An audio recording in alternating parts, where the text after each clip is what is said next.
As BPC likes to say, major infrastructure investment is the best idea that never happens. The American Jobs Plan proposes to take a big chunk out of the $1.3 trillion gap between what is currently allocated and the projected funding needed to rehab, upgrade, and modernize America's transportation infrastructure, including roads, bridges, airports, railways, and transit systems.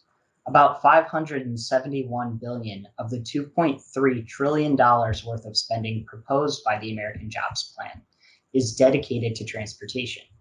Mass transit, highways, and electric vehicles each claim about 20% or more of that pot, followed by inner-city rail at 14%, and smaller but not insignificant funding for ports, airports, mega projects, road safety, and equity-based concerns.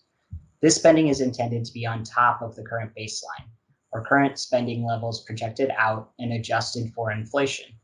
In sum, that's a 46% plus up for highways, a 167% increase for mass transit, and a 584% increase for railroads over the next 5 years. The plan's choice of pay-fors, corporate tax increases, also sets the stage for a challenging legislative path forward.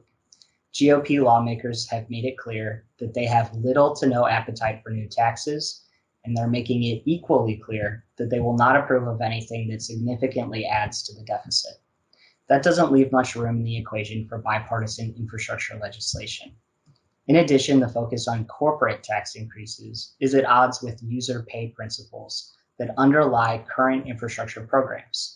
For example, BPC previously recommended one last gas tax increase of 15 cents before transitioning to a vehicle miles traveled fee. Inflexibility in negotiating priorities and pay-fors could lead Congress down a reconciliation-only approach, which is not an effective solution for major new programs and policies.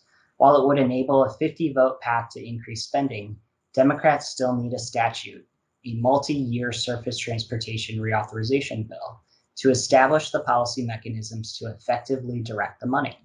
Only time will tell if the two parties can navigate these key differences.